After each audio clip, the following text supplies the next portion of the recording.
ভগীরথ নামে সূর্য বংশেতে গঙ্গা এনেছিল বংশ উদ্ধারিতে।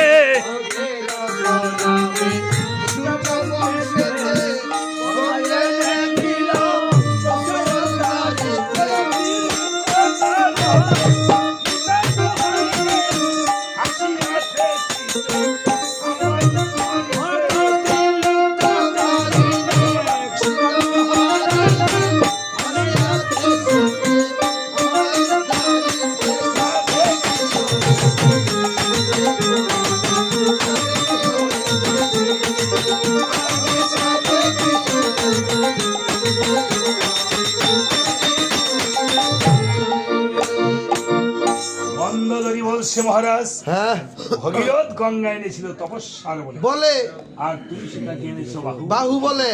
এটাই তোমার চরিত্রের রীতি।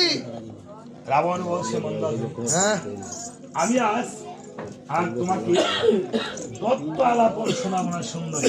হ্যাঁ নাই প্রয়োজন। কেন তোমরা হয়েছ নারী জাতি। হ্যাঁ দেখবা শুনে লাগে হয়েছে তুমি বেশি বিরীতি। দেখবা শোনার সাথে বিরীতি মানে দেখবা শুনলে আর নারীরা কি আর কাজ করে না কিছু কাজ করে হালকা পাতলা সব কাজ করে এই নাকি আমরা বাড়ি কি কাজ করে কত কাজ করে ঘিয়ার পরে সোয়ালে দেখবা শুনলে বাইরে লাগে আর কি বাড়িতে হয়। আমাকে বাড়ি পাড়ায় দিয়ে দেখবা শুন মাঝে মাঝে না মাস্টারি করবো বলছে আমি এখন যেহেতু আমার পুত্র ইন্দ্রজিৎ লক্ষণের বাণী হয়েছে নিধন আমি আমার পুত্র সুখ করবো নিবারণ এই বলে যুদ্ধে করে যাব গমন। রাবণ সারথী ভবনকে ডেকে ডেকে বলছে ওরে সারথী ভবন অষ্ট চাকার রথখানা তুমি শীঘ্র করে করো রে সাজন। যখন কিছু পেতে হলে তো কিছু দিতে হয়। দাদা আমাকে আশীর্বাদ করেছে আমি কি দিব দাদা আমি আশীর্বাদ করার যোগ্য নই পুরস্কার পাওয়ার যোগ্য নই দক্ষিণা পাওয়ার যোগ্য আমি আশীর্বাদ নেওয়ার যোগ্য। আর এই জন্য ঠাকুরের কাছে প্রার্থনা করছি যারা যারা এই ভক্তি করে নাম নাম শ্রবণ করতেছেন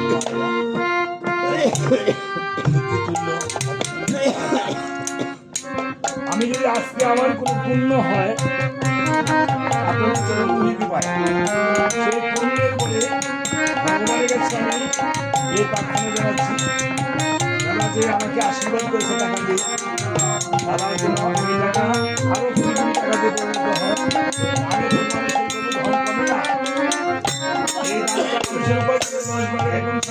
আমি এই টাকাটা আমি চেষ্টা করি আপনাদের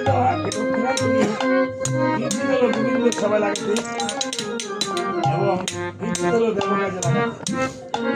এই দাদা বিভিন্ন ভাবে আমাদের সেই ধর্মীয় বিভিন্ন সংগঠনের সব বিভিন্ন কাজে ওনার হাত রয়েছে সেবামূলক কাজে। ভগবান যেন ওনার এই হাতকে আরো অনেক বাড়িয়ে আমি ঠাকুরের কাছে প্রার্থনা করছি।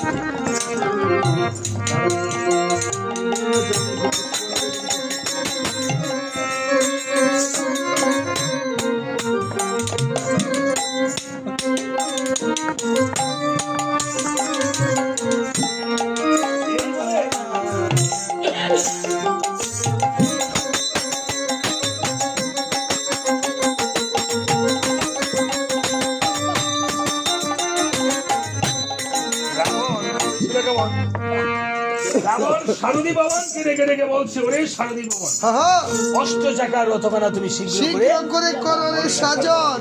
যখন মহারাজের আদেশ সারথী ভবন পেল মনের আনন্দে রথখানা সাজন বাজন করিল।